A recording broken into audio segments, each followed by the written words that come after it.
Welcome to News 6 Extra. I am Christopher Heath. It is Tuesday, October the 21st. We are getting our way through the work week. We're edging ever closer to Halloween, and the holidays are upon us. And Kathleen, I got to tell you, this week has gotten off to a good start, which makes me nervous. Why? You're afraid like something bad's going to happen? Or I don't know. I like all my negative stuff to happen on Mondays, then into Tuesday. And by Wednesday, you're kind of, and Monday went well, and Tuesday's going good. So, well, I don't know. Maybe you're in for a good week. Maybe. I haven't done anything to deserve it, but maybe. So, but yeah. But we're we're clipping along. We're keeping our eyes on what's going on outside, and we're keeping our eyes on our illustrious leaders in DC who aren't doing jack squat. And is that too on the nose? Maybe that's a little direct, but the government's still shut down. They're still just not doing anything to change that, other than, finding whatever cameras they can get in front of and microphones and complain and, bemoan the fact that, if it weren't for this terrible other party, we'd be able to. You're not wrong. You're not wrong. That's a lot of blame game going on. Well, the House isn't even in session. And I want to say in the last 6 months, the House has only been in session something like 16 days. It's a nice job if you can get it. Right. So next month, I'm only going to work 16 days. Yes. Well, 16 days in a month is pretty good. There's like 16 over 6 months. So, All righty. People's House, everybody. Article 1 of our Constitution. All right, let's get in. David Nazario. David, we've got... Well, I want to ask you about a special lady we all know, Melissa. Oh, yeah. How's Melissa? She doing good? Melissa is having fun out there. She is making our lives as difficult as she possibly could, to tell you the truth. We have, big time. We are now either imminently awaiting it to turn to the north and possibly make landfall, or we may be kicking back with Melissa down there out past Halloween, to put it into perspective. And today is the 21st of October. That's how erroneous that forecast has been, and I'll walk you through that here momentarily. First, I'll get you some headlines. This is what we got going on for us here in Central Florida for the week remaining. A bit of a milder week. Temperatures have kind of rebounded since our fall spell last week, but I promise it's going to return. We just got to give it a little more time. We got a potential rainmaker coming in this Sunday, and then you can see the bottom headline there. Tropical storm Melissa has formed, and it is most likely going to become our next hurricane and possibly major hurricane of the 2025 season. The radar and the satellite are clear outside right now. You can kind of see that in terms of our winds. This is primarily why. We're underneath a neutral local weather pattern, if that makes sense. If you notice, Orlando downtown is at 0 mile an hour winds. There's just no flow out there, all thanks to high pressure being overhead, dry air dominating the weather pattern, and that's why we have variable and light winds out there across the peninsula.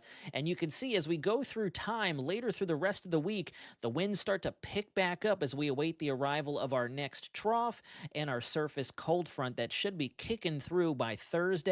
And then into this weekend, a lot hinges on what Melissa does in the Caribbean, as well as what's coming down the pike over the Rockies in the central United States. Temperatures outside right now, you can see, are on the mild side. Some of us in the mid-80s this afternoon. The rest of us hanging back in the upper 70s, low 80s, depending on if you've got the sun blasting down on you or if you've got a little bit of that residual cloud cover still hanging out.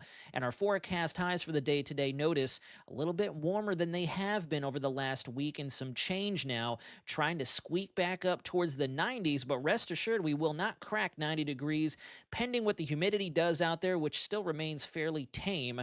It will feel kind of like 90 degrees, give or take, so make sure you still dress appropriately for the weather.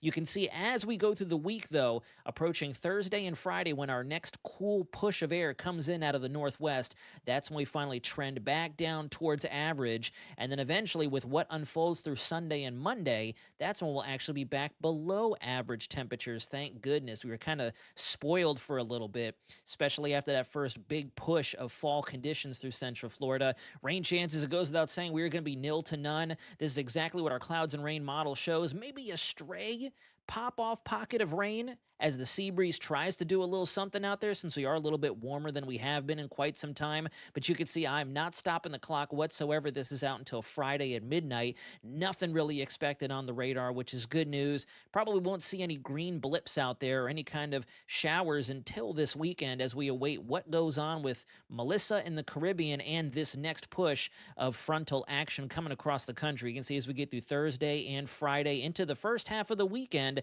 there's our next system. Sunday at 10 o'clock, winding up over Dixie Alley, the Gulf Coast states of Louisiana, Mississippi, and Alabama. And then to our lower right there, this is the GFS model. You can see that enormous blob of spinning blue colors. That would be then Hurricane Melissa.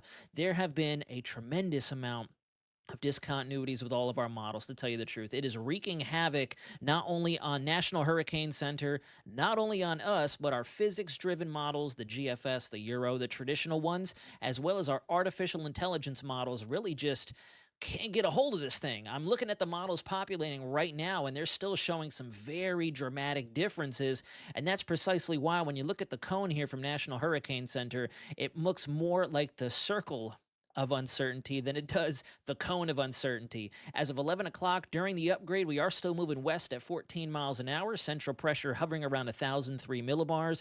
We'll get a little bit more of an accurate assessment later on today as recon crews finally begin surveying the storm, as well as the local synoptic environment, what's driving this thing along. Hopefully we can finally begin to dial in some computer model solutions and get an accurate forecast out to everybody, especially for our neighbors down to the south, and fully wipe Florida out of the risk zone with this system.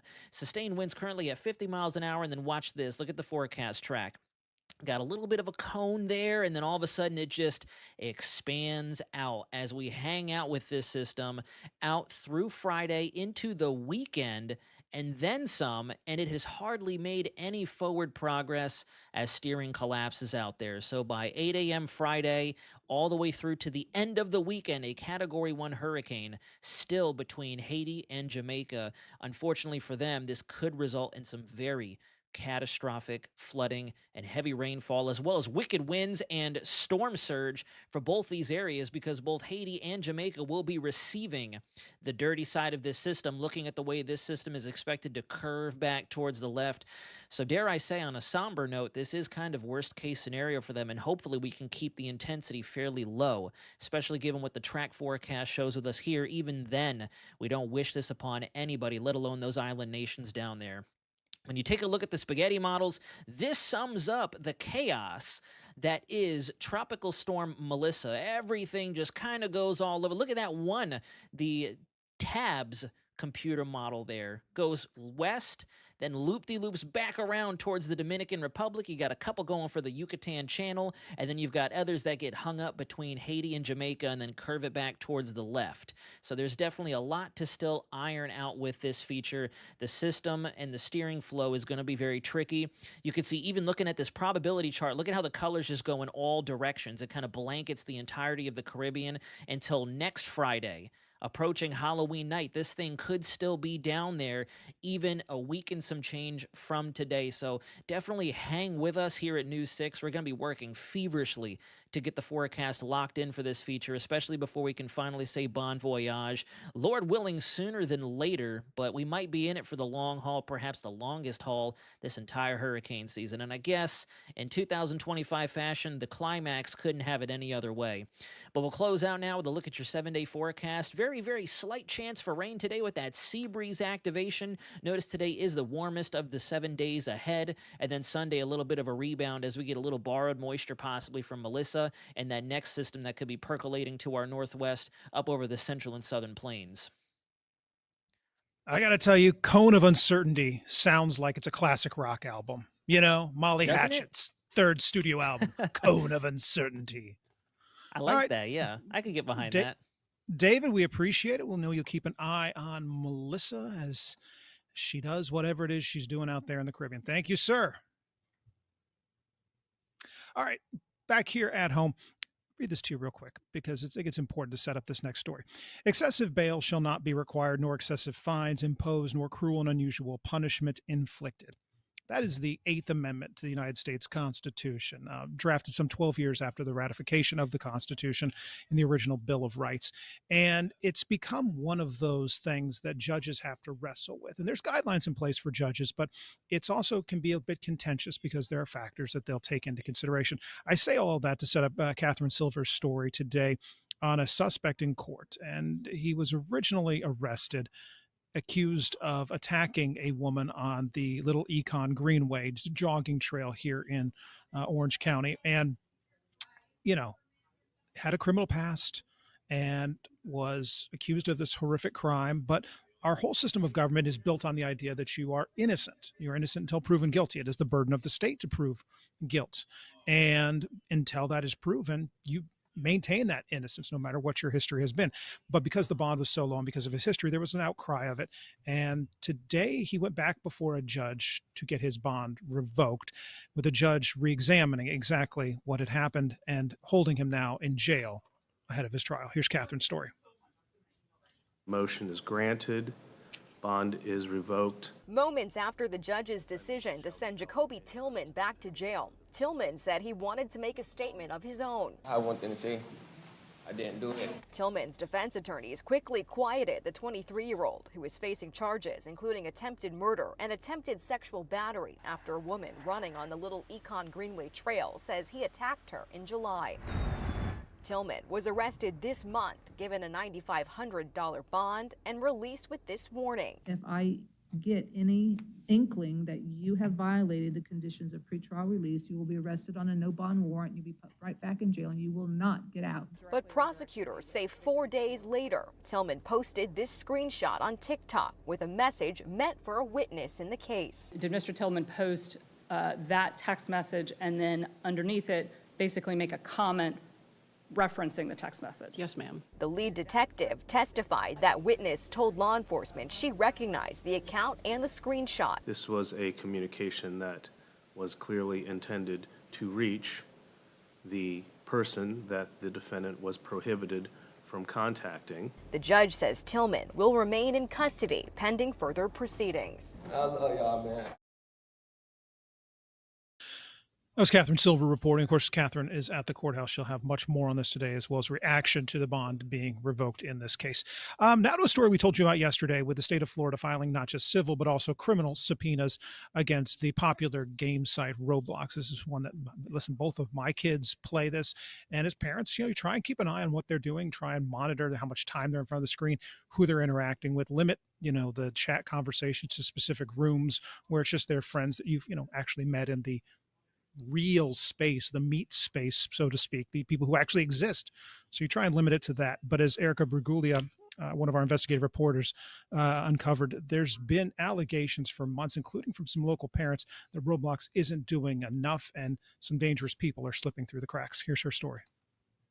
Hundreds of children, and we really think it's only the tip of the iceberg. Pat Hewitt and his law firm have been investigating cases against Roblox for 2 years. He's now representing a 16-year-old girl from Brevard County who claims she was groomed and sexually exploited on the platform. And her life has just dramatically changed to the point where it's hard for her to even function anymore. A separate lawsuit was just filed on behalf of an 11-year-old girl from Brevard County. According to this lawsuit, a man posed as a young boy on Roblox, gained her trust, then manipulated her into sending explicit images of herself. In return, he would give her Robux, the virtual money used to buy things on the app. Florida's Attorney General is launching a criminal investigation into Roblox. His office just issued criminal subpoenas in response to allegations the company was not doing enough to verify user ages and moderate content.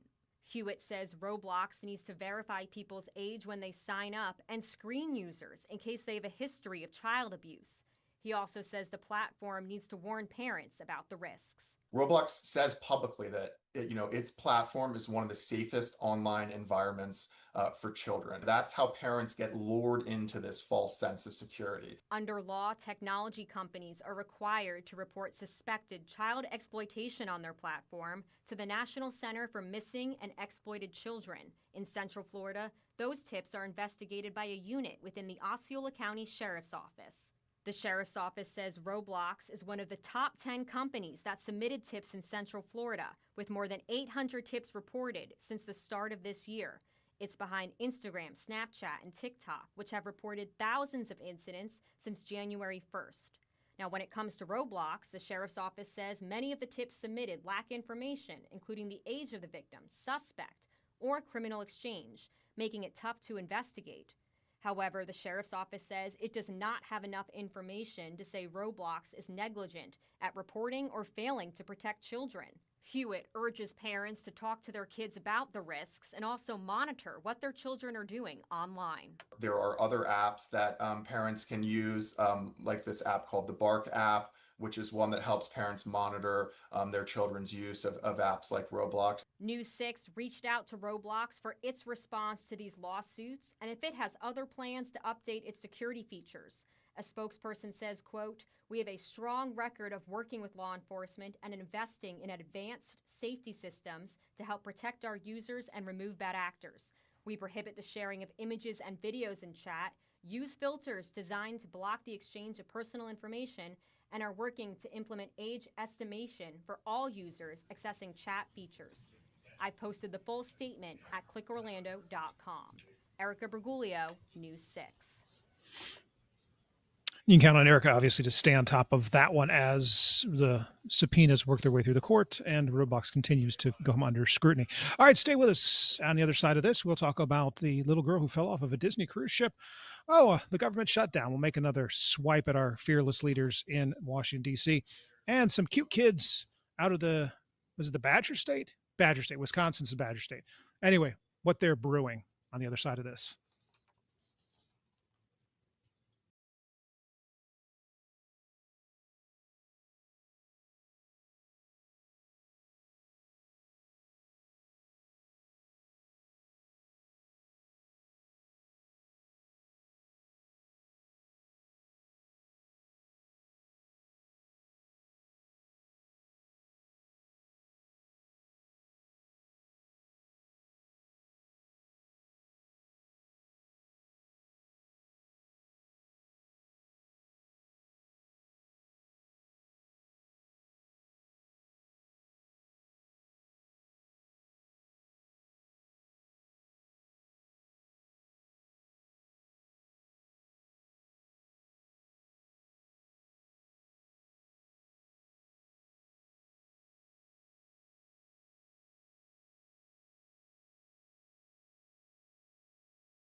Welcome back to News 6 Extra. I'm Christopher Heath. Early this summer, we told you about a girl who fell off of a Disney cruise ship.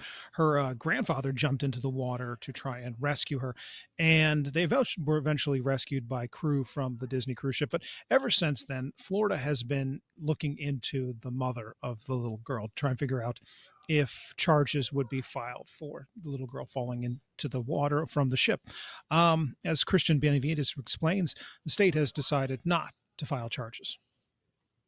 This was the heart-stopping scene when crew members rescued a 5-year-old girl who fell nearly 50 feet off the Disney Dream cruise ship in June, and her father, who jumped in to rescue her. The ship was moving quickly, so quickly, it's crazy how quickly the people became little tiny dots in the sea. Now, Florida prosecutors say they won't be charging the girl's mother with child neglect.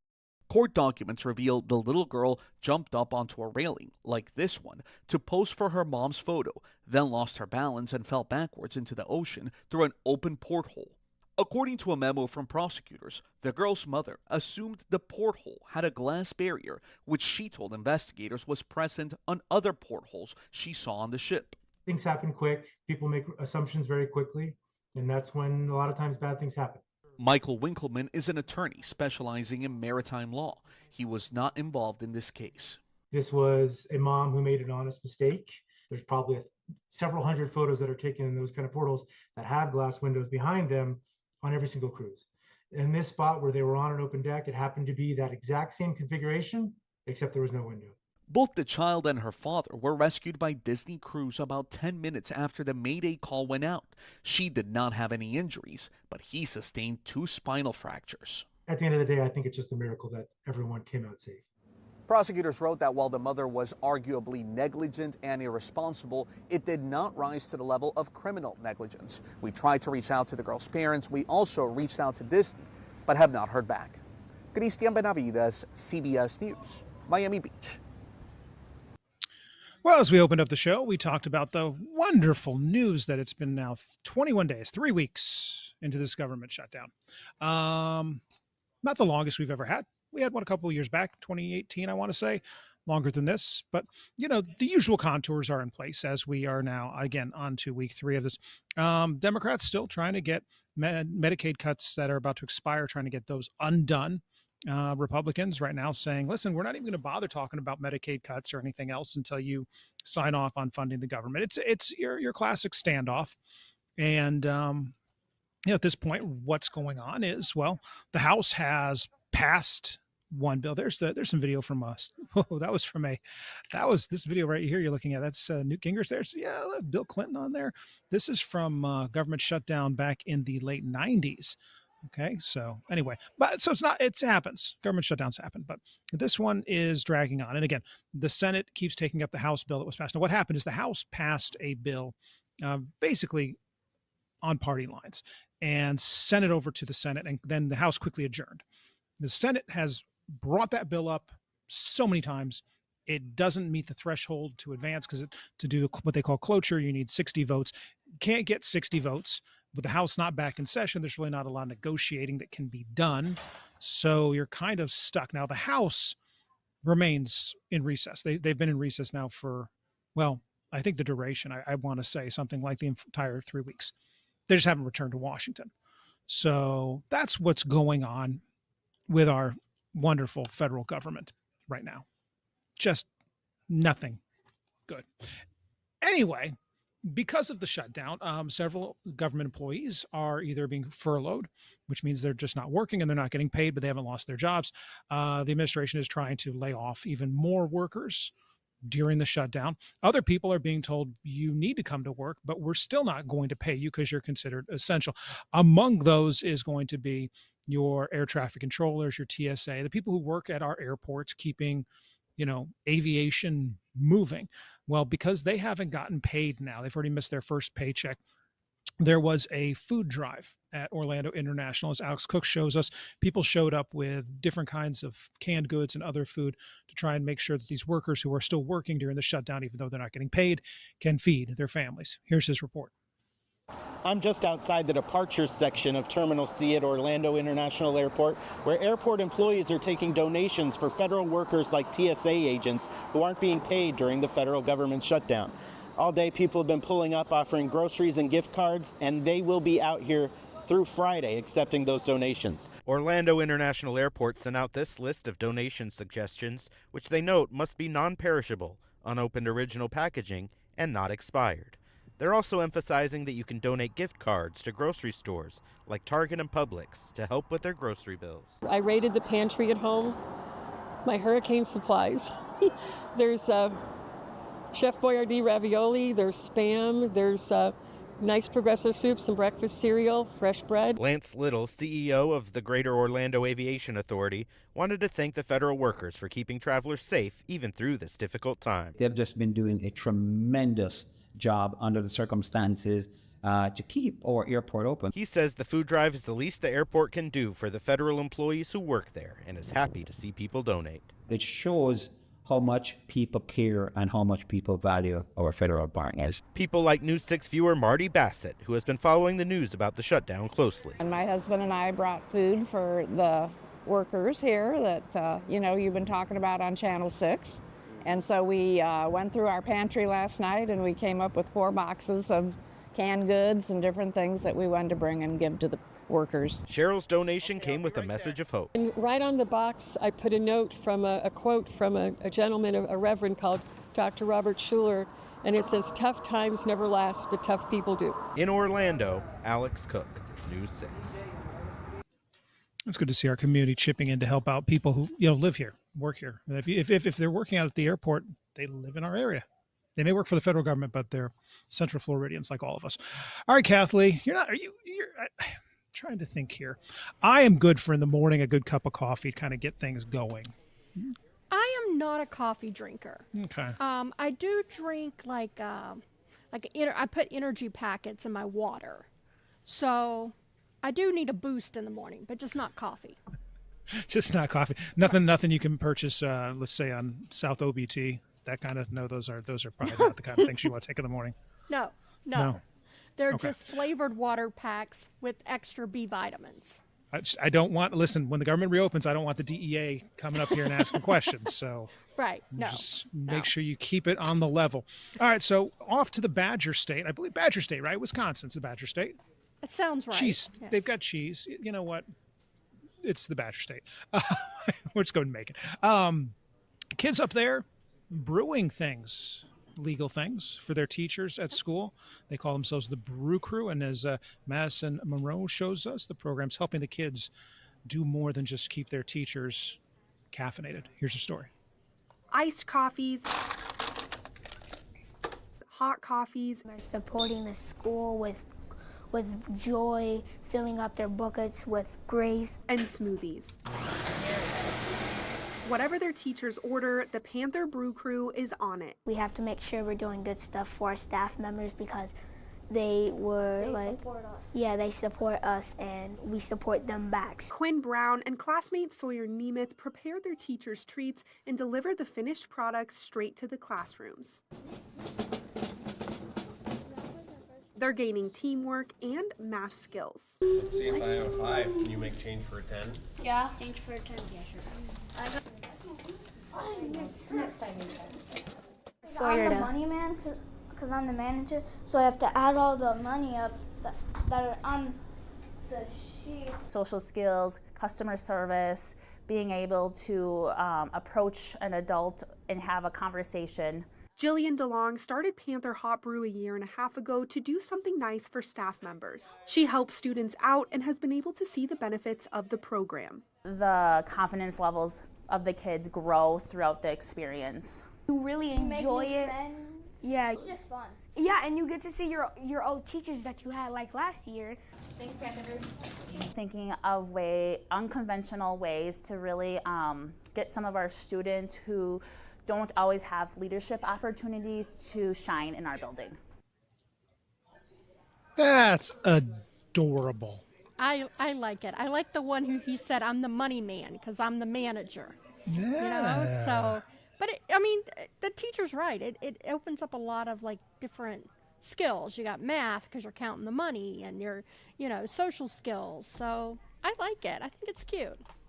Responsibility too, because you've got to take the orders, fulfill the orders. You've got to know how much product you've got. It's a lot going on there, and it's good to see. And it keeps the kids exposed to things they might not have thought of. Running a small business or customer service and that kind of stuff. I've said most of my life that everyone should have a customer service job at least once in their life. Right. It teaches you. It teaches you how to be, in service to others. who you may not like, and they may not treat you well, but you still have to service them, and how to deal with people who may be coming at you with their worst day, and they're upset about something that's not under your control, but you still have to, negotiate that, navigate that. And I think you learn a lot out of it, from whether you're waiting tables or you're bagging groceries, but you're doing something where it teaches you that sometimes you have to take care of others. That's true. And that kind of goes into our previous story with the community coming together to help these federal workers that aren't getting paid. Yes, because that could go on for a while. Don't even get me started. That's just, we opened the newscast with that. We're going to close the newscast with it because it's Tuesday and we need some crushing morosity in our life. So let's end on the positive. The kids, being little baristas for their teachers. That's cute. I believe the children are the future. If we teach them well, we'll let them lead the way. Exactly. Thank you, Kathleen. Thank you to You're David welcome. as well. And, we'll keep an eye on Melissa out there churning away in the Caribbean, and keep you updated both on air and online. Of course, we break news all the time on clickorlando.com. We'll be on the air today starting at 4 o'clock for News 6. And then we'll be back here tomorrow, 12:30 sharp, to do this all over again. Thank you so much for watching. Have a fantastic rest of your Tuesday.